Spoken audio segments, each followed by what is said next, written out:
At Easter dinner, my mom gushed, "Your sister just landed her dream job. When will you start trying?" I smiled and said, "I did, I just didn't tell anyone who'd doubt me." The table went dead silent. I swear to God, the ham was still steaming when my mother decided to humiliate me in front of 8 people, most of whom shared my blood and none of whom shared my choices. The table was set like a catalog, white lace runner, silver candlesticks she only brought out at Christmas and Easter, little crystal bowls with pickles no one ate. It smelled like cloves and judgment. I'd barely finished setting down my store-bought lemon tart. I always bring dessert because it's harder to criticize what comes in a box, when I heard her voice pierce the room with that all-too-familiar tone, sweet like Splenda, poison under the surface. "Oh, Aaron. Jenny just landed her dream job in New York," she sang out, voice practically dancing. "Vice president already. Isn't that something? All those years in finance finally paid off.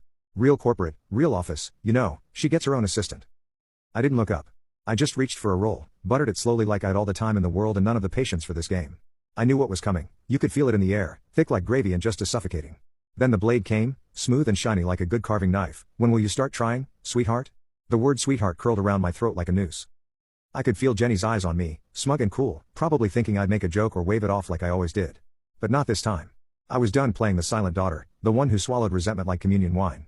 I smiled, not fake, not forced, the kind of smile that says I know something you don't, and I'm about to enjoy the moment you realize it. "I did," I said, folding my napkin with deliberate grace. "I just didn't tell anyone who'd doubt me." Forks paused in midair. My father glanced sideways like he wasn't sure if this was about to become a scene or just a weird detour. My cousin Melissa, poor thing stuck between a family she married into and a family she couldn't relate to, let out a tiny cough like she wished she was anywhere else. Jenny's fiancé cleared his throat, probably wondering if now was a good time to compliment the potatoes. But the silence, oh, it was glorious. It hung in the air like a bomb with a faulty timer. My mother tilted her head, eyebrows lifted as if she was waiting for the punchline. She didn't get one. "Well," I added, raising my wine glass with a deliberate little clink against the rim, "don't worry. I'll make sure everyone finds out eventually." They weren't ready for it. The way their faces shifted, Mom's frozen grin, Jenny's sharp glance, my dad's sudden interest in the centerpiece, was like watching people react to a fire alarm they couldn't yet hear but smelled the smoke. The conversation limped on. Jenny went back to talking about mergers or quarterly reports. I don't know. I tuned out. I watched the flames dance in the candles and counted how many times each person chewed before swallowing.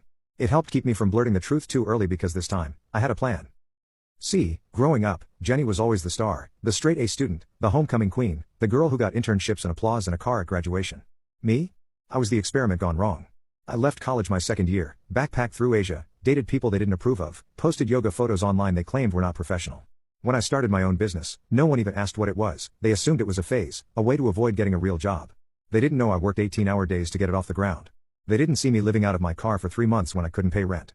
They never heard the sob I let out in the dark parking lot behind my first office, if you could call that closet with a desk and a flickering light an office, when I finally made my first $10,000, not much in the world of finance, sure, but everything